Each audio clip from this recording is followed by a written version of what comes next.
Տիկին Ադանալյան այս պահին Հայաստանի Հանրապետության կառավարությունում տեղի ունենում Եվրոպական հանձնաժողովի նախագահ Ուրսուլա ֆոն դեր Լայնի եւ Նիկոլ Փաշինյանի հանդիպումը զուգահեռաբար դուք այստեղ եք գտնվում եւ ես հիշում եմ պարբերաբար բարձրաձայնում եք ձեր որդու սպանության գործը եւ գտնում եք, որ այն ոչ իրավաչափ ձևով է տեղի ունենում։ Կխնդրեմ դուք նշեք ինչու եք այսօր այստեղ, ինչ պահանջ ունեք։ Ես կոնկրետ տեղեկանալով, որ տիկին Ուրսուլա ֆոն դեր Լայնը պիտի լինի Հայաստանում, այսօր հանդիպում է, ինչպես նշեցիք, քանի որ վերջինի կողմից շատ հնչեղ պարբերաբար հայտնվում է եվրոպական գործընկերների կողմից իրենց, որ Հայաստանը ժողովրդավար երկիր է, Հայաստանում ամեն ինչ ազատ է, աշտար է եւ այլն։ Ես եկել եմ տիկինին եվրոպացի տիկնոջը հայտնելու, որ ինքը իմ պատկերացմամբ, իմ կարծիքով ըստ երևույթին եկել է իր քաղաքական նախորժակը բավարարելու, եկել է այստեղ քաղաքական հաճույքներ վայելելու եւ կարծում եմ նաեւ եկել է Թուրքիայի եւ Ադրբեջանի շահերը ներկայացնելու, որովհետեւ այստեղ աշտարադատությունը մեռած է, ժողովրդավարության մասին խոսք լինել չի կարող, բոլորը շատ լավ գիտեք ինչքան քաղաքապետարյաններ են լցված ԱԱԾ պատվալներում եւ ընդհանրապես այստեղ մարդու կյանքը որևէ արժեք չունի, ինչ ժողովրդավարության մասին կարող է խոսք լինել։ Ես քիչ առաջ նշեցիք, որ 12 տարի առաջ այո սպանել են որդուս, հիմա Հայաստանյան դատարանում 12-րդ տարին է դատաքննություն է գնում։ Ուզում եմ տիկին ֆոն դեր Լայնը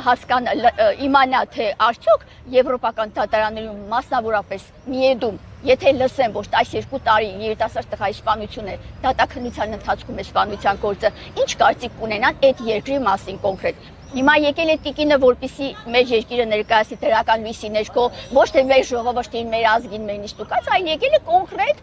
ներկայիս գործող իշխանությանը բարի դրական լույսի ներքո ներկայացնելու եւ ինչպես գիտեք, ընտրությունները բոլորը գիտեն այդ մասին, ամբողջ մամուլն է եղեղված, որ ընտրությունները կեղծվել են, հաճոյանալու նաեւ եվրոպացի գործընկերներին։ Դրա համար այսօր մեր երկիրը աշտարադատությունը հուղարկավորված է, մարդկային արժանապատվությունն ու մարդկային հարգանքը վերացել է եւ այսօր տանում են դեպի եվրոպական, չգիտեմ ինչ ուղղություններով եւ բնականաբար այստեղ արդեն խորտակված վիճակ է, այնպես որ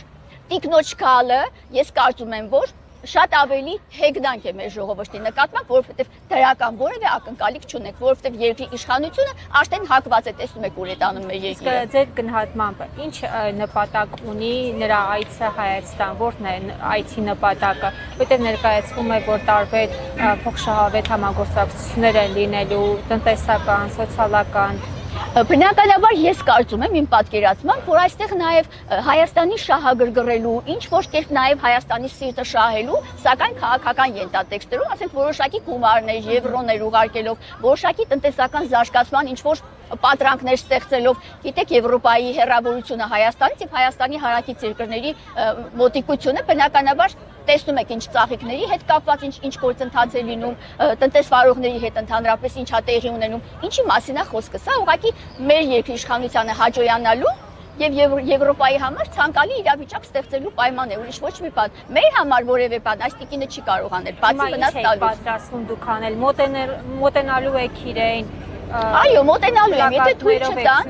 մոտենալու եմ իրեն, անձամբ ասելու եմ իմ խոսքը, որպեսզի որպես հայ կնոջ, հայ քաղաքացու կողմից ինքը լսի, թե մեր երկրում ինչա կատարվում։ Ինչ ակնկալիքներ ունեք նրանից, ինչ կարող է անել։ Ակնկալիքներն են, որ մենք իրեն որպես ժողովրդից այն լսել ենք տալիս, որ մենք դեմ ենք իրենց ծավալած քաղաքական գործունեությանը եւ այն ամեն ինչը, ինչ որ իրենք փորձում են ներկայացնել Հայաստանի համար եւ այն առաջիններից էին, որ շնորհավորեցին Նիկոլ Փաշինյանի ընտրվելու, չակերտներով ընտրվելու հանգամանքը, ուղղակի հիշեցնեմ, որ մարդիկ հասկանում են, բարձր գիտակցության տեր մարդիկ, բանականությամբ օժտված մարդիկ շատ լավ հասկանում են ինչ այստեղ տեղի ունենում։ Նենց որ մենք այս խապկանքներով չենք տարվում։ Իսկ այս ընթացքում ձեր որդու դատական գործի վերաբերյալ ինչ փոփոխություններ են եղել։ Որևէ փոփոխություն չի եղել, սա 12 տարին է, գիտեք։ Արդարադատության նախարարի, դատախազին, գուցե տեսեք, արդարադատության նախարարը տեղյակ է, որ դատաքննությունը ցկում են վաղեմության ժամկետներ կիրառելու համար, պատասխանատվության ենթարկելու քերական, եւ աշտարադատության նախարարի պետքը չի, բայց այսօր աշտարադատության նախարարի միջնորդությամբ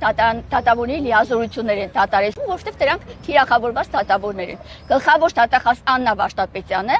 Իմ կարծիքով եւ իմ ունեցած տվյալներով երկրի թիվ 1 ենթադրյալ հանցագործն է։ Գլխավոր դատախազն է պարտակում բոլոր տեսակի հանցագործությունները, քանի որ ինքը իրականացնում է քաղաքական պատվերներ, հետեւաբար Նիկոլ Փաշինյանի կողմից ընձեռված է, որպեսզի նա նաեւ կոծկի, ենթադրաբար կոծկի մնացած առանձնապես ծանր հանցագործությունները։ Ինչ որ տեղի է ունենում այս երկրում